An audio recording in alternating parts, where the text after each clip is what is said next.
ಈ ಕಾರ್ಯಕ್ರಮ ಶುರು ಮಾಡ್ಲಿಕ್ಕಿಂತ ಯೋಚನೆಗಳು ಬರ್ತಾ ಇದ್ವು. ಏನಪ್ಪ ನಾವೇನೋ ಅನ್ಕೊಂಡ್ ಬಂದ್ವಿ, ಈ ವ್ಯಕ್ತಿ ಬಹಳ ವಿಚಿತ್ರ ಅದಾರಲ್ಲ ಅಂತ ಅನಿಸ್ತು ನನಗೆ. ಅಂದ್ರೆ ಖುಷಿ ಆಯ್ತು. ಹಣ್ಣು ಕಾಣ್ತತ್ರಿ, fruits are visible but we cannot see the roots. ಹಂಗೆ ನೀವು ಯಾವ ಕಾರಣದಿಂದ ಇಂಥ ಒಂದು ಆಲೋಚನೆ ಲಹರಿ ಇಟ್ಕೊಂಡಿದ್ದೀರಿ ಅಂತ ಅನಿಸ್ತದೆ. ಎಷ್ಟೋ ಜನರಿಗೆ ಅದು ಸ್ಫೂರ್ತಿ ಆಗುತ್ತೆ. ಹಂಗಾಗಿ ಹೇಳ್ಬೇಕು ಅಂತ ನನ್ನ ವಿನಂತಿ. ಅಂದ್ರೆ ಏನ್ ಕಾರಣ ಏನು ಇಷ್ಟೆಲ್ಲ ಈ ರೀತಿ ಯೋಚನೆ ಮಾಡಕ್ ಕಾರಣ ಏನು ಅಂತ?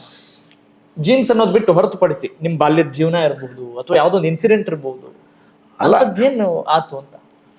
ಅಲ್ಲ ನೋಡ್ರಿ, ಅಂದ್ರ ಈ ಜೀವನ ಎಲ್ಲ ಕಲಿಸ್ತದೆ. ಅಲ್ಲ ಎಲ್ರಿಗೂ ಜೀವನ ಐತ್ರಿ ಸರ, ಎಲ್ರಿಗೂ ಬಟ್ ಎಲ್ರಿಗೂ ಜೀವನ ಇದ್ರು ಸಹಿತ ನಾನು ಶಾಲೆಯಲ್ಲಿ ಇದ್ದಾಗ ಶ್ರೀಮಂತರ ಗೆಳೆತನ ಮಾಡ್ಲಿಲ್ಲ.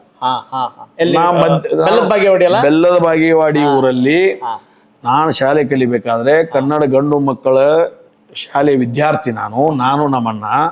ಅವನು ಶ್ರೀಮಂತರ ಸಂಪರ್ಕದಲ್ಲಿ ಬರಲಿಲ್ಲ, ನಾನು ಶ್ರೀಮಂತರ ಸಂಪರ್ಕದಲ್ಲಿ ಬರಲಿಲ್ಲ.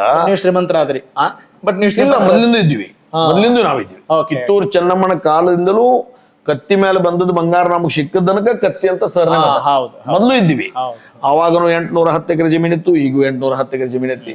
ಅವಾಗೂ ಎಷ್ಟು ಬಂಗಾರ ಇತ್ತು, ಈಗೂ ಅಷ್ಟು ಬಂಗಾರ ಐತಿ. ಅವಾಗ ಎಷ್ಟು ಬೆಳಿತ್ತು, ಈಗೂ ಎಷ್ಟು ಬೆಳೆ ಐತಿ.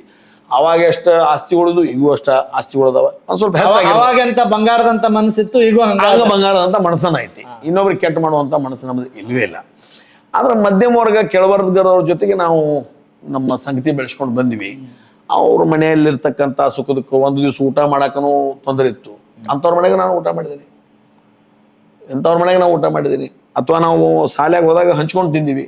ಅಥವಾ ಉಪ್ಪಿಟ್ಟು ಕೊಡ್ತಿದ್ರು, ನಮ್ಮ ಅಮೆರಿಕಾದ ಉಪ್ಪಿಟ್ಟು ಬರ್ತಿತ್ತು. ಆ ಉಪ್ಪಿಟ್ಟು ಸಾಲದಲ್ಲಿ ಕ್ಯೂ ಹಚ್ಚಿ ತಗೋತಿದ್ವಿ ನಾವು. ಬಟ್ ಅವಾಗ ನಮಗಿದು ಜಾತಿ ಮತ ವರ್ಗ ವರ್ಣ ಮೇಲು ಕೀಳು ನಮ್ಗೆ ಏನು ಗೊತ್ತಿದ್ದಿಲ್ಲ. ಎಲ್ಲರೂ ಕೂಡ ಅದು ಉಪ್ಪಿಟ್ಟು ತಗೋತಿದ್ವಿ, ಎಲ್ಲರೂ ಕೂಡ ಕೈ ಹಾಕಿ ತಿಂತಿದ್ವಿ.